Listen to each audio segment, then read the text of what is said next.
पदार्पण हुआ है। बंगाल से असम के बीच वंदे भारत स्लीपर ट्रेनों की शुरुआत भारत की रेल प्रगति की नई उपलब्धि है। भारत के मेट्रो नेटवर्क पर भी देशवासियों को गर्व है। 2025 में भारत का कुल मेट्रो नेटवर्क 1000 किलोमीटर के ऐतिहासिक आंकड़ों को पार कर गया है। भारत दुनिया के तीसरी सबसे बड़े मेट्रो नेटवर्क वाला देश बन गया है। मेरी सरकार ने इनलैंड वाटरवेज के विकास पर भी अनेक काम किए हैं। पहले भारत में राष्ट्रीय जलमार्गों की संख्या 5 थी, जो अब 100 से अधिक हो चुकी है। इससे उत्तर प्रदेश, बंगाल, बिहार समेत पूर्वी भारत के राज्य लॉजिस्टिक हब बनकर उभर रहे हैं। क्रूज टूरिज्म से तटीय और नदी इलाकों में पर्यटन बढ़ रहा है और स्थानीय अर्थव्यवस्था मजबूत हो रही है। माननीय सदस्यगण, स्पेस टूरिज्म भी अब भारत की पहुंच से दूर नहीं है। भारत के युवा अंतरिक्ष यात्री शुभांशु शुक्ला का इंटरनेशनल स्पेस स्टेशन पर पहुंचना एक ऐतिहासिक यात्रा का आरंभ है। आने वाले समय में हमारा देश अंतरिक्ष में भारतीय स्टेशन की स्थापना की दिशा में आगे बढ़ने वाला है। देश बहुत उत्साह के साथ गगनयान मिशन पर भी काम कर रहा है। माननीय सदस्यगण, दशकों से लंबित परियोजनाओं को गति देने के लिए योजनाओं के लाभ को हर लाभार्थी तक पहुंचाने के लिए मेरी सरकार ने प्रगति नाम से एक नई व्यवस्था आरंभ की है। दिसंबर 2025 में प्रगति के 50वें बैठक का ऐतिहासिक पड़ाव भी आया। बीते वर्ष में प्रगति ने 85 लाख करोड़ रुपया से अधिक के प्रोजेक्ट के गति दी।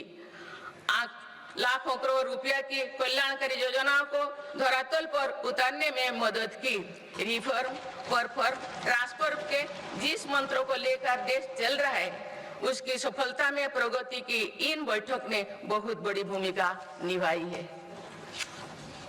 माननीय सदस्यगण, बीते 11 वर्षों में देश की आर्थिक नींव बहुत मजबूत हुई है। दुनिया में अनेक प्रकार के संकटों के बावजूद भारत दुनिया की फास्टेस्ट ग्रोइंग मेजर इकोनॉमी बना हुआ है। भारत ने महंगाई दर को कम रखने के अपने रिकॉर्ड को और बेहतर किया है। इसका सीधा फायदा देश के गरीब और मध्यम वर्गीय परिवारों को हो रहा है। मेरी सरकार ने नीतियों के कारण देशवासियों की आय बढ़ी है, बचत बढ़ी है और खरीद शक्ति में भी वृद्धि हुई है। अभी यूरोपियन यूनियन के साथ फ्री ट्रेड एग्रीमेंट पर जो सहमति हुई है, मैं सभी देशवासियों को इसके लिए बहुत बहुत बधाई देती हूँ। ये ऐतिहासिक कदम भारत में मैन्युफैक्चरिंग सेक्टर और सर्विस सेक्टर के गति देगा। भारत के युवाओं के लिए रोजगार के अनेक नए अवसर बनाएगा। माननीय सदस्यगण, आज मेरी सरकार रिफॉर्म्स एक्सप्रेस के पथ पर चल रही है। पुराने नियमों और प्रावधानों को भविष्य की जरूरत के हिसाब से निरंतर बदला जा रहा है। सभी ने देखा है कि कैसे जीएसटी में ऐतिहासिक नेक्स्ट जनरेशन रिफॉर्म ने देशवासियों का उत्साह से भर दिया। इस रिफॉर्म के कारण देशवासियों को 1 लाख करोड़ रुपए की बचत सुनिश्चित हुई। जीएसटी में कटौती के बाद वर्ष 2025 में 2 व्हीलर का रजिस्ट्रेशन 2 करोड़ से पार कर गया है। ये अपने आप में नया रिकॉर्ड है। इनकम टैक्स कानून भी अब नए स्वरूप में सामने आया है। 12 लाख रुपया तक की आय पर टैक्स जीरो करने का ऐतिहासिक फैसला लिया गया है।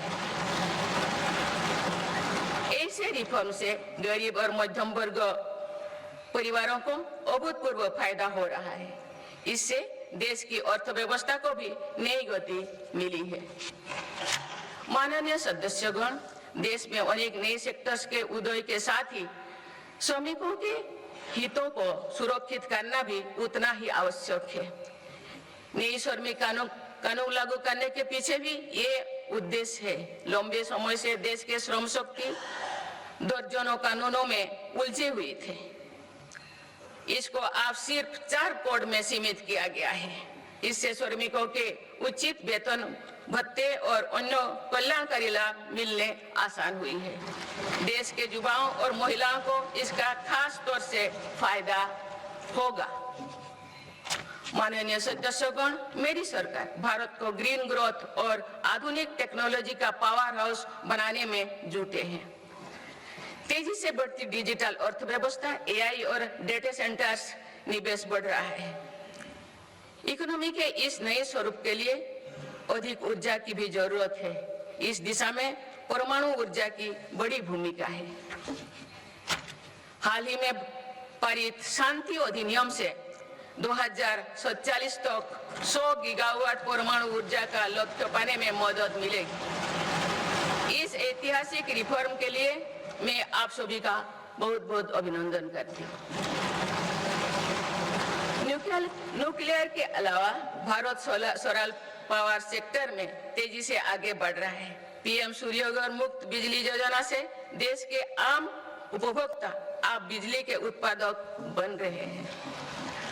आप तक लगभग 20 लाख रूफटॉप सोलर सिस्टम लगाए जा चुके हैं। इससे लाखों परिवारों के घर में बिजली का उत्पादन बढ़ा है और इन परिवारों के बिजली बिल कम हुई है।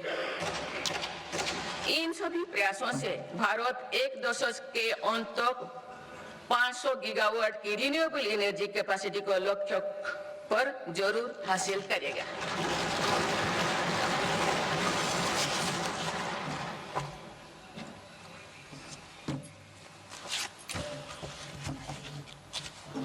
माननीय सदस्यगण, किसी भी न्याय व्यवस्था की वास्तविक सफलता इस बात से तय होती है कि उसके कानून नागरिकों से भय का नहीं बल्कि सुरक्षा, सुविधा एवं सशक्तिकरण का भाव पैदा करे।